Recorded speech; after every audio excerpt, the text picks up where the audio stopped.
I've made a lot of purchases over the years, but some of these maybe I shouldn't have.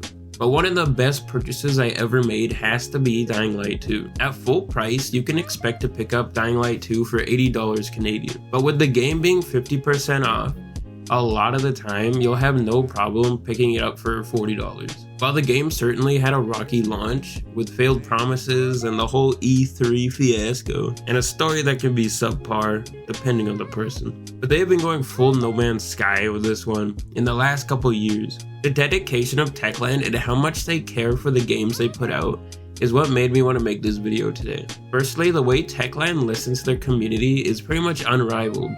Off the top of my head, I can't think of any other devs who listen more than them. An example of this is the guns being brought back is only because people wanted that. Techland's original vision was a gunless world. I made a video on this talking about whether it's a good or bad thing. Overall, if it's what people want, then it's good. And of course, there was always hints at them coming back throughout the story, but that's besides the point. The point is, Techland is willing to change major story and world elements solely to appease players. Hell, they even have a whole section in the Pilgrim Outpost dedicated solely to hearing out players and what they want added to the game. And this is what makes Dying Light 2 special and worth that $80, because after all, it is a live service game, which ensures a pipeline of content for years to come. But at the base level, that means nothing. There's never a guarantee of quality with a pipeline of content. For example, Marvel. Look at other live service games. Most of these that survive are MMOs that will either have gambling with boxes or ridiculously expensive skins. And this is where the baseline is that you can expect with most live service games. Now I can hear you saying, but Griff, Dying Light 2 sells skins. And yes, that's true, dear viewer, but they are reasonably priced and most have either been free with events or Techland just give you straight up. Like the new retro skin they gave us with the anniversary update. So while others are adding gambling and skins the price of a full game to their stores, Techland is adding full DLCs, for example Bloody Ties. And yes, at the time it did cost money, but now that's free too. 2 years in and the game is better than it's ever been, and it's only going to continue to get better. The Steam charts are higher than it's been in years. There's more and more positive reviews coming out every day, and this is because of the dedication of the devs working on Dying Light 2. Even going as far to change little moments in the story, adding cutscenes 2 years later.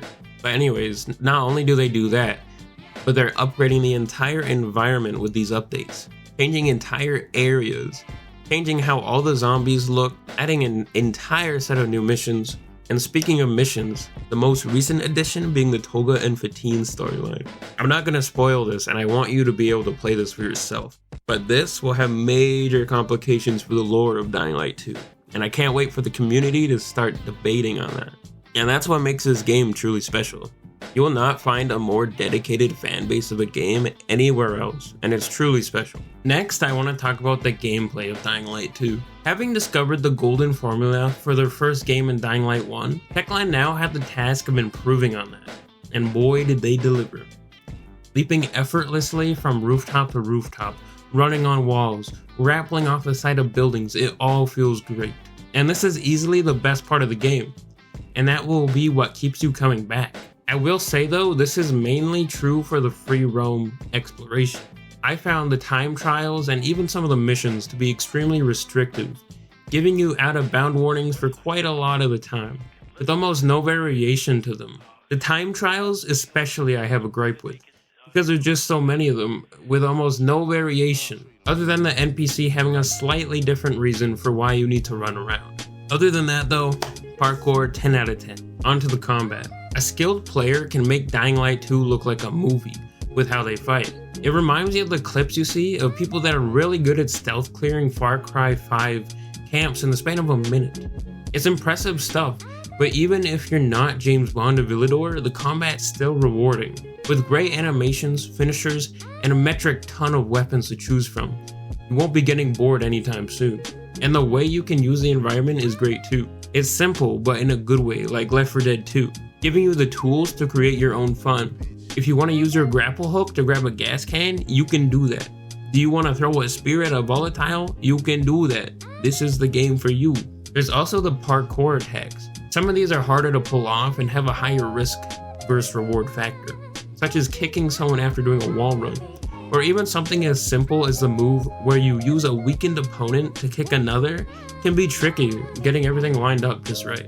And of course, there's everyone's favorite move, the holy drop kick, which is undoubtedly the most OP and fun move in the game. Now moving on to range weapons, I think these could use some work. Don't get me wrong, the new guns and animation look absolutely amazing and are great. Actually, the guns were a big step up in fixing the range weapons issues. But the big perpetrators are still the bow and the crossbow, feeling very sterile and lackluster to use. The crossbow can deliver big damage, but there's something about it where you can just feel the devs don't want you to use it. I don't know, that's just my own feelings, but anyways. The knight is a whole nother beast, and I'm sure by now we all know all about it. Whether you shit your pants every time the sun goes down, or feel the threat isn't there like the last game, we can all agree that it's in a better place now than it was at launch. And going back to what I said before, Techland likes to listen to people, so perhaps they'll find a way to make it even better, and maybe it'll be even scarier than the first game. But that's all I want to say about the knight. If you're new to the game, it'll be the best thing ever, and the more you scare easy, the better it is. Now, without going into too many details, the story of Dying Light 2 is a roller coaster. Some of it will have you on the edge of your seat, while the other half feels like you're sitting through a Walking Dead filler episode. And I'm not a professional writer, but some of these scenarios that are created by the story are just so strange and forced. For example, one of the earlier quests, you were sent to a hideout where Barney and Sophie asked you to go. Assuming you chose to help Sophie, you end up having to fight and kill a whole squad of bizarre people. One of them being Herman, who somehow lives even though we clearly kill him. Herman is life though, so it's alright. Anyways, this whole thing happened just to get Barney to 50 HP and Sophie come and ask you if you want to help. And they just forget about the whole situation and you're besties now. And pretty much the same thing minus Herman fight happens when you go to Hakon instead of going to the hideout. And it's just like, what's the point of that? I'm not trying to sound negative, but I'm just trying to point out some of the flaws here. For me, the high points of the story were great, especially on my first playthrough, when I was most immersed. Anyways, if you have any friends on the fence about getting the game, just emphasize how far it's come and how much more is to come. Thanks for watching.